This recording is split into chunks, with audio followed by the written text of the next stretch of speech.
16절 말씀. 모세가 고라에게 말하기를 너와 너의 모든 무리 곧 너와 그들과 아론은 내일 주님 앞에 있으라. 또 너희는 각자 자기 향로를 가지고 그 안에 향을 넣고 각자가 자기 향로 곧 250개의 향로를 주님 앞으로 가져오라. 너와 아론도 각자 자기 향로를 가져올지니라 하니라. 그러므로 그들 각자가 자기 향로를 취하여 그 안에 불을 담아 향을 그 불 위에 놓고 모세와 아론과 함께 회중의 성막의 문 입구에 섰더라. 고라가 그들을 대적하여 온 회중의 성막의 문에 모아놓으니 주님의 영광이 온 회중에게 나타나시고 주님께서 모세와 아론에게 전하여 말씀하시기를 너희는 이 회중 가운데서 분리하여 서라. 내가 그들을 한순간에 불로 태워 없애리라 하시니 그들이 얼굴을 대고 엎드려 말씀드리기를 오 하나님이시여 모든 육체의 영들의 하나님이시여 한 사람이 죄를 지었는데 온 회중에게 진노하시나이까 하매 주님께서 모세에게 전하여 말씀하시기를 회중에게 전하여 말하기를 너희는 고라와 다단과 아비람의 장막 주위로부터 떠나라 하라 하시니라. 모세가 일어나서 다단과 아비람에게로 가니 이스라엘의 장로들이 그를 따랐더라. 이에 그가 회중에게 전하여 말하기를 내가 너희에게 청하노니 이 사악한 사람들의 장막들로부터 떠나고 그들의 것은 아무것도 만지지 말아서 너희가 그들의 모든 죄들 중에서 소멸되지 아니하도록 하라 하니 이와 같이 그들이 고라와 다단과 아비람의 장막 사면으로부터 떠나고 다단과 아비람이 나와서 그들의 아내들과 그들의 아들들과 그들의 어린 자식들과 함께 그들의 장막들의 문에 서니라. 이에 모세가 말하기를 너희는 이것으로 인하여 주님께서 나를 보내어 모든 이 일들을 행하게 하신 것을 알리니 내가 내 자신의 생각대로 그 일을 행하지 아니하였기 때문이니라. 만일 이 사람들이 모든 사람들이 죽는 것 같이 죽거나 또는 그들에게 일반 사람들이 받는 징벌대로 그 징벌이 임한다면 주님께서 나를 보내신 것이 아니니라. 그러나 만일 주님께서 새로운 일을 행하시어 땅이 그 입을 벌려 그들과 그들에게 속한 모든 것들을 삼켜버리면 그들이 산채로 구덩이로 내려가리니 그때는 너희가 이 사람들이 주님을 분노하시게 하였음을 깨닫게 되리라 하니라. 모세가 이 모든 말들을 전하기를 마치자 즉시 그들의 밑에 있던 땅이 갈라지고 땅이 그 입을 벌려 그들과 그들의 집과 고라에게 속한 모든 사람들과 그들의 모든 물건들을 삼키니 그들과 그들에게 속한 모든 것들이 산채로 구덩이로 내려가고 땅이 그들 위에 닫아버리니 그들이 그 회중 가운데서 멸망하며 그들 주위에 있던 온 이스라엘이 그들의 부르짖는 소리에 놀라 도망하였으니 이는 그들이 말하기를 땅이 우리도 삼킬까 두렵도다 하였기 때문이라. 또 주님께로부터 불이 나와서 향을 피우던 250명을 소멸시켰더라. 주님께서 모세에게 전하여 말씀하시기를 제사장 아론의 아들 엘르아살에게 전하여 그로 하여금 불 붙는 것 중에서 향로들을 취하게 하고 너는 그 불을 저쪽으로 흩어버릴지니 이는 그 향로들이 거룩하게 되었기 때문이라. 이는 죄인들의 향로들이 그들 자신의 생명을 거스렸으니 그들로 하여금 그 향료들을 가지고 제단을 덮는 평판들을 만들게 하라. 이는 그들이 그것들을 주 앞에 드렸기에 그것들이 이미 거룩하기 때문이라. 그러면 그것들이 이스라엘 자손들에게 표적이 되리라 하시니 제사장 엘르아살이 불타서 죽은 자들이 드렸던 그 놋 향로들을 취하여 그것들로 제단의 덮개로 쓸 폭이 넓은 탐들을 만들어 이스라엘 자손에게는 기념 하는 물건이 되게 하였으니 아론의 씨에서 나지 아니한 낯선 자는 향을 피우려 주님 앞에 접근하지 못하게 함이며 또한 고라와 그의 동료들과 같이 되지 아니하게 하기 위함이라. 주님께서 모세의 손을 통하여 그에게 말씀하신 대로더라. 그러나 이튿날 이스라엘 자손의 온 회중이 모세와 아론을 대적하여 불평하며 말하기를 너희가 주님의 백성들을 죽였도다 하니라. 그 회중이 모세와 아론을 대적하여 모였을 때 그들이 회중의 성막을 향하여 보니 구름이 그 위를 덮었고 주님의 영광이 나타났더라. 모세와 아론이 회중의 성막 앞에 이르니 주님께서 모세에게 전하여 말씀하시기를 너희는 이 회중으로부터 떠나라. 내가 그들을 순식간에 소멸시키리라 하시니 그들이 얼굴을 대고 땅에 엎드리니라.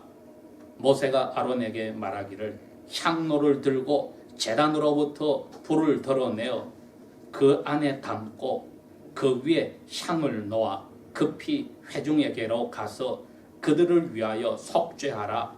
이는 주님으로부터 진노가 나갔기에 재앙이 즉 연병이 시작되었기 때문이라 하니 아론이 모세가 명령한 대로 향로를 가지고 회중 가운데로 달려 들어갔더니 보라 연병이 백성들 가운데 시작되었더라. 그가 향을 그 위에 놓고 백성들을 위하여 속죄하고 그가 죽은 자들과 산 자들 사이에 섰더니 그 재앙이 그쳤더라. 이제 고라의 일로 죽은 자들을 제외하고 이 재앙으로 죽은 자들은 14,700명이라. 아론이 회중의 성막 문에 있는 모세에게로 돌아왔으며 그 재앙이 그쳤더라. 아멘.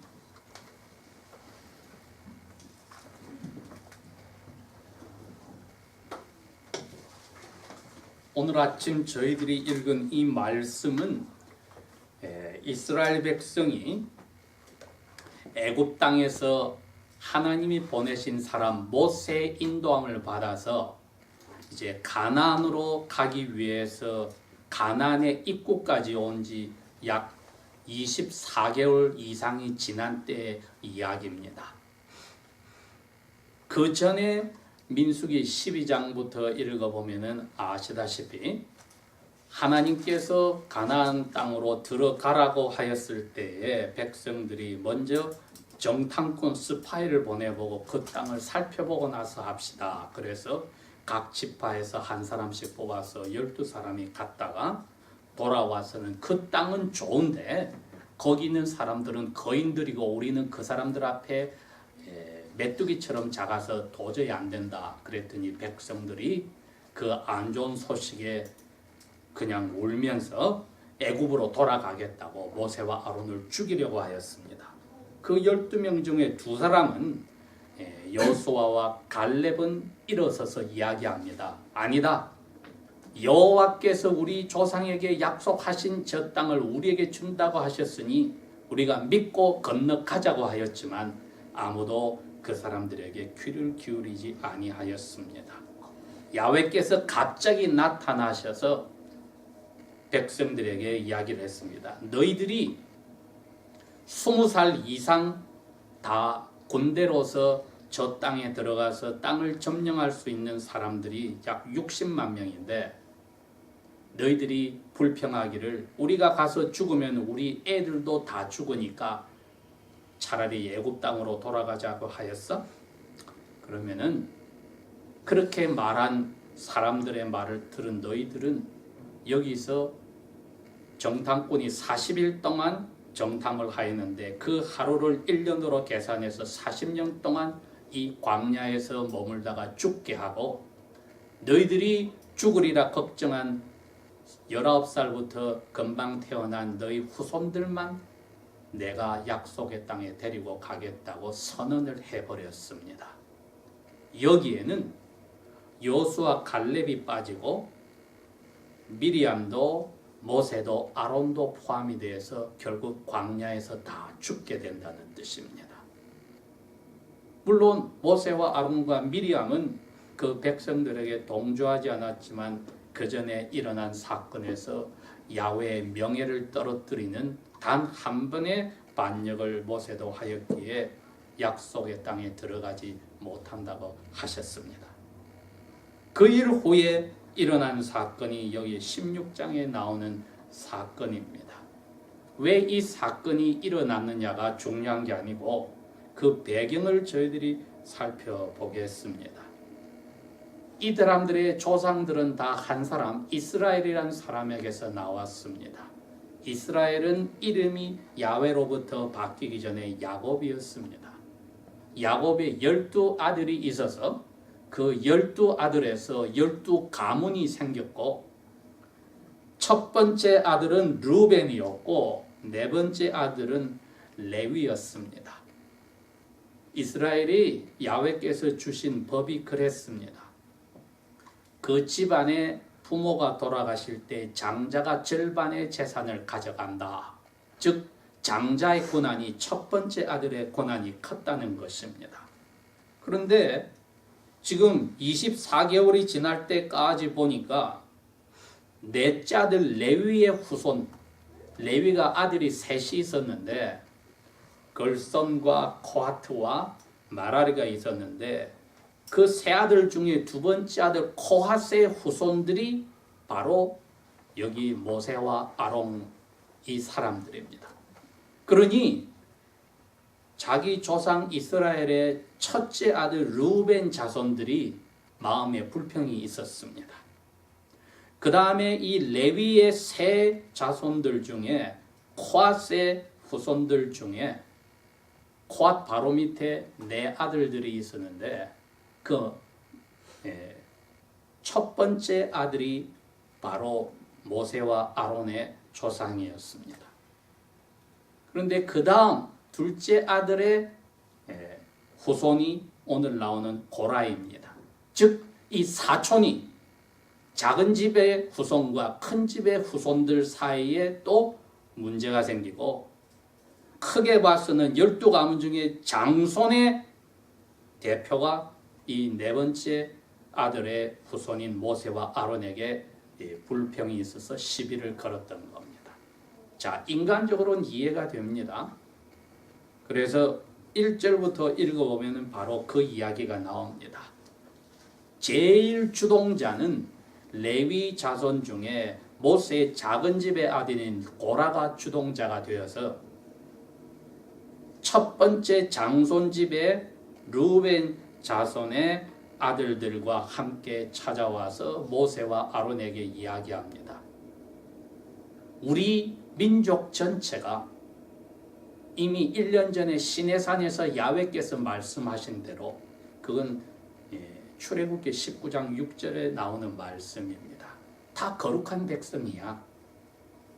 그리고 우리 한 사람 한 사람이 다 야훼께서 제사장으로 쓰신다고 하셨어. 그런데 왜 너희들이 우리 위에서 다스리고 있니? 그 동조하는 르우벤, 즉 장손도 그겁니다. 내가 장손의 후손인데 왜 넷째 아들 작은 집 너희가 우리를 이끌어? 이 뜻이지요.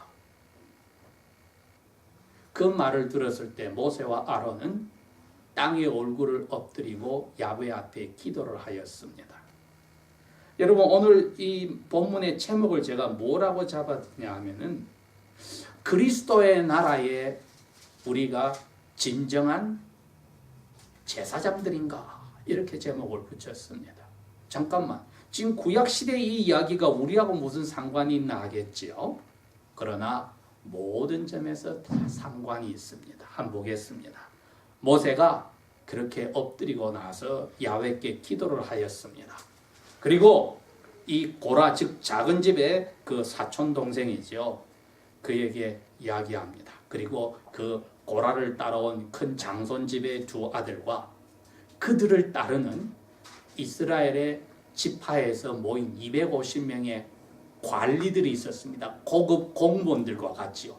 이 250명 대표들도 고라의 말을 따라서 모세와 아론을 대적하러 왔으니까 이야기합니다. 먼저 내 마음대로 내가 이 백성의 지도자가 된 게 아니고 너희들이 작은 집 고라 너희 가족들이 레위 지파로서 아론과 그의 아들 엘리야셀이 하나님의 성막 안에서 일할 때에 모든 것을 도와주고 움직일 때마다 성막을 다시 풀어서 묶어서 운반하는 그러한 중요한 자리를 맡은 것을 가볍게 생각하느냐? 나머지 11가문을 떼놓고 우리 레위 자손 중에 너희 가족에게도 제사장과 같이 도와서 야훼의 거룩한 그 물건들을 나르게 하고 제사장이 드리는 모든 제사를 도와주는 일을 하게 하는 야훼 외에는 너희들이 다른 일을 못하게 뽑아서 거룩하게 하는 것이 가벼운 일이냐? 그런데 왜 제사장의 일을 너희들이 넘보는 일을 저질렀느냐? 이렇게 야단을 쳤습니다. 야훼께서 갑자기 나타나셔서 모세에게 이야기했습니다. 너 이 백성들 사이에서 떠나라. 내 이 백성을 다 불러 태워 죽여버리겠다. 그때 모세와 아론이 다시 땅에 얼굴을 대고 엎드려서 기도를 합니다. 한 사람이 죄를 지었는데 이 백성 전체를 불러 태워 죽이시려나이까? 그랬더니 그래? 그러면은 이 고라와 장손 가정의 두 아들과 250명의 높은 자리에 있는 사람들 전부가 향로를 가지고 오라 그래. 노소로 향로를 만들어서 그 안에 향을 나중에 석탄을 가지고 불을 튀어서 향을 나 앞에 갖다 놓는데 아론도 가지고 오라 그래. 그래서 그 불이 나에게 어떻게 태워지는지 보고 너희들이 결정을 해라. 내가 누구를 뽑았는지. 16절의 말씀이 바로 그 내용입니다.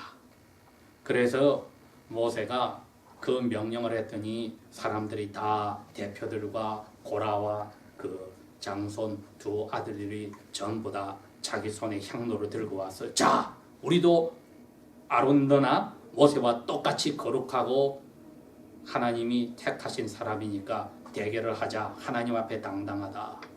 오늘날로 치면 이게 민주주의가 되겠지요. 교회 안에서도 이게 민주주의입니다. 왜? 제가 오늘 제목을 붙였듯이 지금부터 500년 전에 마르틴 루터가 로마 교회에서 빠져나올 때 그렇게 했습니다. 모든 하나님의 자녀들은 제사장들이다. 당연히 여기 출애굽기 19장 6절의 말씀과 또 베드로전서 2장에 나오는 말씀을 9절에서 11절을 인용한 겁니다. 왜? 베드로도 그 당시에 흩어져 있던 유대교에서 개종한 그리스도인들에게 그랬거든요. 너희들은 왕족과 같은 백성이요, 거룩한 제사장들이요, 백성 하나님이 자기 소유로 삼으신 백성이라고. 그래서 이 타락한 세대에서 하나님의 그 영광을 드러내기 위해서 불린 사람들이라고 사도 베드로가 이야기를 했기 때문입니다. 그러니 당연히 모든 사람들이 다 제사장이라면은 그 당시로 치면은 그게 하나님의 나라였느니, 신약 시대로 치면은 우리 교회가 그리스도의 나라인데 멤버들이 장로들에게 네가 왜 나보고 이래라 저래라 하지 마라고 나를 판단하니? 말씀 가르치는 장로의 목자 너가 왜 나한테 이래라 저래라 명령을 하니? 우리 똑같이 하나님 앞에 은혜 받고 어떤 면에서 내가 너보다 성경을 더 잘 알고 내가 원어 공부도 너보다 더 잘하고 내가 어떤 때는 학교에서 그리스 히브리도 가르치는 교수야. 그런데 목사 너가 나한테 이래라 저래라 할 수 있어? 이렇게 말할 수 있는 겁니다. 예를 들자면은 사회에서는 하나님이 주신 재능으로 뛰어난 사람들입니다. 모세나 아론보다도 구약시대에도 이 250명이나 고라나 또 이 르벤의 후손 이 대표 2명은 여러 면에서 뛰어난 사람일 수 있습니다. 그렇지만 선물을 받았다는 것을 까먹었습니다. 모세의 이야기는 그겁니다.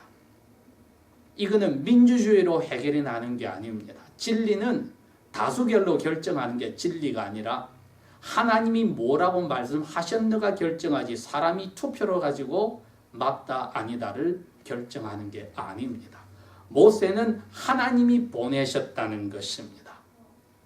그리고 모세 형님도 하나님이 보내서 모세가 말을 잘 못하니까 모세 대신에 대변인이 되어라고 아론을 불렀습니다. 즉 모세다 아론도 하나님이 이스라엘의 지도자가 되게 하고 대제사장이 되게 하는 선물을 주신 사람들입니다. 이게 신약 교회도 똑같습니다. 하나님이 이 교회는 자기들이 가지고 있는 능력과 재능으로 이루어지지 않고 그리스도의 나라로서 하나님이 교회 멤버 하나하나에게 주신 선물에 따라서 움직인다고 했습니다. 그래서 어떤 사람은 가르치는 교사가 교수가 되는 선물을 교회 안에 주셨고, 어떤 사람은 봉사하는 선물을 주셨고, 어떤 사람은 말씀을 선포하는 목자의 선물을 주셨고, 그러니 구약시대 이분들이 한 것은 다른 게 아니라 자기가 받은 그 선물에 대해서 감사를 하지 못하고 선물 주신 하나님이 잘못되었다고. 이건 능력으로 봐서 우리가 더 있는데, 즉 재능으로 선물을 대신하였던 겁니다. 신약 성경엔 뚜렷이 구별을 합니다. 우리가 가진 재능, 즉 탤런트는 사람으로서 하나님이 다 주시는 것이지만 그리스도인들에게는 교회 멤버가 되었을 때는 따로 주시는 선물, 은사, spiritual gifts가 있습니다. 이 영적 은사는 사람의 재능하고 상관이 없이 주시는 것이기 때문에 여기에 고라나 그를 따르던 장손의 후손들이나 250명의 고위 관리들이 문제가 되었던 겁니다. 재능적으로는 모세나 아론보다 뛰어난 사람들이 많았을지라도 이 선물로서 하나님이 모세를 이끌었고 선물로서 아론을 이끌었고 아론의 아들 엘리에셀을 이끌었다는 것을 망각하였습니다. 신약 시대에도 교회에서 이 사실을 잊어버리면은 우리가 다 참으로 그리스도의 제사장인가 하는 질문에 대답을 해놓고도 실수를 합니다. 자, 우리가 다 같은 제사장인데 고라처럼 우리가 다 거룩한 백성이고 하나님 앞에서 다 하나님의 제사장들인데 왜 너희만 우리 위에서 잘난 체 하느냐 하고 신약 시대에도 교인들 가운데 그럴 사람들이 분명히 생길 수가 있습니다. 자, 오늘 이 사건을 통해서 저희들이 이제 첫 번째 생각할 부분은 이 고라가 그렇게 하는 데는 이유가 있긴 있습니다. 왜? 레위의 이 세 아들이 게르손과 코하트와 그 다음에 머라리라고 했는데 둘째 아들 코하트 밑에서 바로 큰 아들 집이 모세였고 작은 아들 집이 코라였습니다. 그런데 제사장은 특별히 들고 가는 물건이 없는데, 즉 캠프를 옮길 때마다 성막을 다시 접어가지고 큰 거부터 옮기게 합니다. 그래서 레위 큰아들 자손들은 수레에다가 큰 버팀목이나 무거운 것을 옮겨가게 하고, 셋째 아들 모라리도 수레에다가 무거운 천막에다가 옮겨가게 하는데, 둘째 아들 고라의 자손만은 가장 중요한 자리에 있던 그릇들이나 도구들을 또 벗개를 어깨에 메고 가게 했습니다. 그러니 몇 번 옮기다 보니까 시내산에서 이 가데스 바네아까지 올 동안에 경험을 해보니까 자기들이 손해를 본 것 같거든요. 그러니 여러 가지 불평이 들어있는 게 당연합니다. 그리고 후손들을 보니까 이분들이 또 음악의 재질이 뛰어난 것도 사실입니다. 그래서 여러 가지 형태로 이 사람들이 하나님이 선물로 이스라엘 백성에게 주셨던 모세와 아론에게 대항을 한 것은 선물을 정해 주신, 그리고 자기들에게도 이 거룩한 일을 담당하게 하신 야훼가 잘못되었다고 대적을 한 것이라고 하나님은 분명히 이야기를 하셨습니다. 자, 이것은 오늘 저희들이 읽은 이 본문에서 제일 중요한 부분이 아닙니다. 제일 중요한 부분은 다른 데 있습니다. 맨 마지막에 가보면은 48절에 이 말씀이 나옵니다. 아론이 여호와께서 모세에게 명령하고 모세가 아론에게 명령하여서 지금 재앙으로 14,700명이 죽어가는 죽은 사람들의 무리와 살아있는 나머지 백성 사이에 섰더니 재앙이 그쳤더라 하여서 오늘 저희들에게 우리 개개인이 야훼의 제사장이란 것을 그리스도의 나라의 제사장이란 것을 정확하게 보여주는 근거를 제공을 하면서 우리의 삶을 되돌아보게 합니다. 이게 뭐냐? 모세는 당연히 신약시대의 그리스도와 같은 모범이었습니다. 모세가 시내 산에 올라가서 야훼와 얼굴과 얼굴을 대하여서 야훼의 뜻을 담은 계명을 받아서 언약의 책을 이스라엘 백성에게 피를 뿌려서 읽어주었습니다. 산상보훈이 그렇습니다. 예수님이 메시아로서 제일 먼저 하신 일이 산 언덕에 올라가서 모세가 받았듯이 아버지께 받은 하나님 나라의 좋은 소식을 10가지 복음을 가지고 백성들에게 전해 주었습니다. 그리고 백성 전체가 죄를 지어서 아론으로부터 시작해서 황금 송아지를 만들어서 야훼 반대하여 우상 숭배 죄를 지었을 때 모세가 야훼 앞에서 이스라엘 백성을 아론까지 없애려 하는 야훼 앞에 대신 속죄의 기도를 하였던 분입니다. 이건 전형적인 예수 그리스도의 모습입니다. 그런데 오늘 이 아론이 선 자리를 보십시오. 이 아론이 선 자리가 죽은 자와 산 자들 사이에 서서 향로를 들고 있는데 이스라엘의 향로는 다른 게 아닙니다. 제사장들이 백성을 대신하여 하나님 앞에 기도를 올릴 때 쓰는 감사의 향로입니다.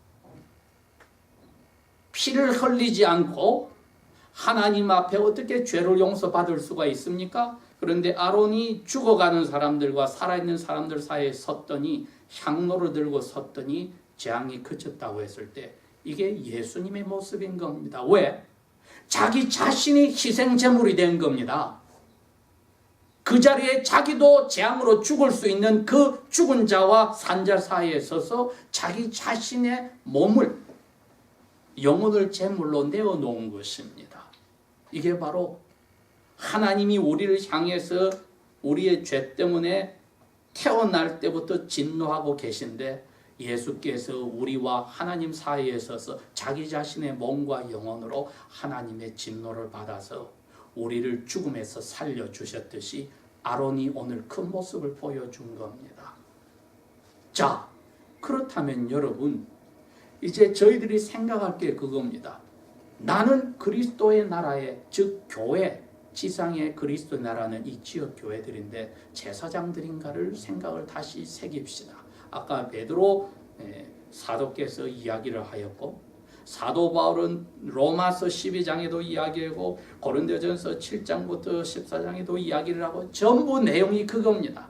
너희들은 거룩한 백성으로 하나님 앞에 제사장으로 왕과 같은 자녀들로 왕자와 공주들로 하나님이 불렀다고 했습니다. 그런데 예수님이 모세와 아론처럼 우리에게 선물로 오셔서 너희들의 머리가 되고 너희들은 예수님의 몸이 되었다. 그러니 대제사장이신 예수님이 계시고 몸인 우리들이 제사장이 된 것은 조금도 이상한 게 없습니다.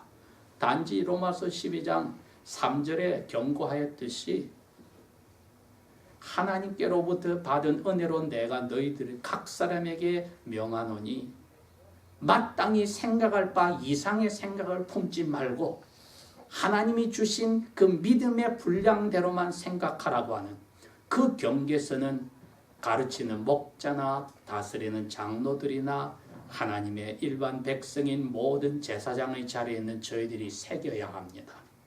그래서 선물을 주신 야훼께서 험악한 깜깜한 삶 속에 살던 전 세계의 백성들 가운데 이스라엘을 애굽의 종되었던 자리에서 불러서 세상에 비친 제사장의 나라로 만들듯이 저희들을 21세기의 이 미국 땅에서 살면서, 한국 땅에서 살면서 우리로 하여금 하나님의 영광을 드러내는 교회의 멤버들로, 제사장들로 살게 하였습니다. 그러면 우리 할 일이 하나님을 위해서 산다는 것을 오늘 저희들이 깨달아야 합니다. 즉 불평 불만 없이 우리에게 선물을 주셔서 어느 지역교회 멤버가 되게 하여서 은사를 주셔서 하나님의 뜻에 순종하게 한 것에 감사가 필요하고, 그 다음에는 이 제사장들이 하나님만을 위해서 살도록 이스라엘이 하나님의 법대로 살게 만들어졌듯이 우리 그리스도인들이 하나님이 주신 예수 그리스도의 법대로 살지 우리 개인의 욕심이나 야망이나 계획대로 살 수가 없는 겁니다.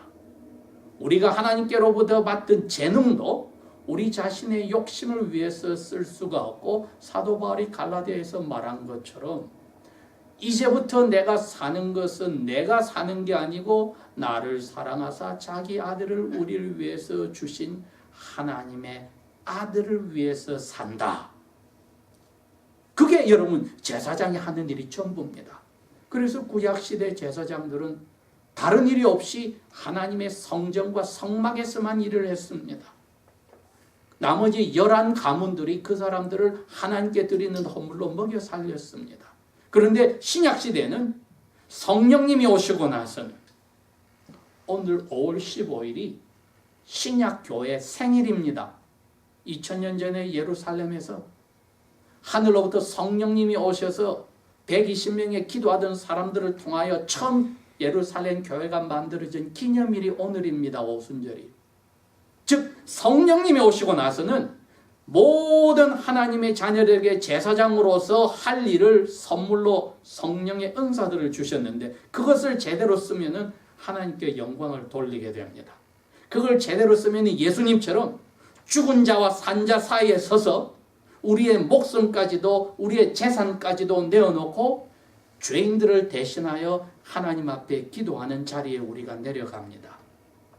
그러면은 믿음에서 흔들리거나 믿지 않는 사람들을 향하여 저희들이 손가락질을 하고 깔보는 대신에 저들의 죄를 용서해 주십시오 하고 저희들이 십자가에서 기도하던 예수님의 자리에서 그분의 몸의 지체로서 똑같은 기도를 할 수 있는 참된 제사장의 자리에 가는 겁니다. 우리가 그 마음으로 산다면 얼마나 많은 가정의 문제들이 해결이 되고, 친척 간의 싸움과 다툼이, 시기 질투가 사라지고, 교회 안에서 멤버들 사이에 문제가 있다면 사라지고, 이 모든 것이 예수 그리스도의 몸의 지체로서 화평을 이룰 수 있지 않겠습니까? 기도하겠습니다.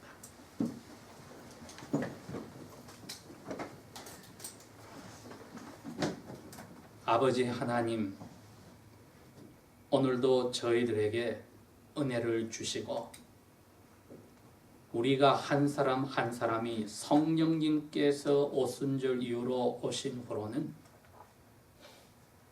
성령께서 붙드시는 예수님의 몸의 지체로 살게 하셔 주신 것을 다시 한번 생각합니다.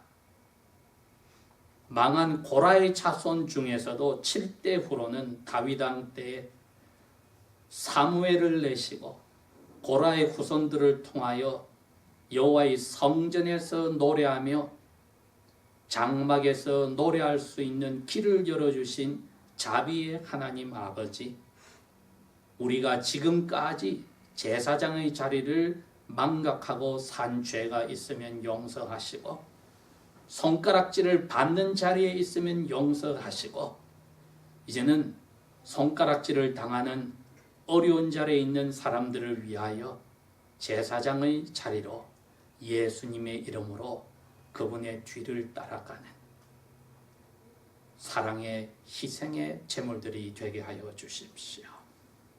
예수님 이름으로 감사 기도합니다. 아멘.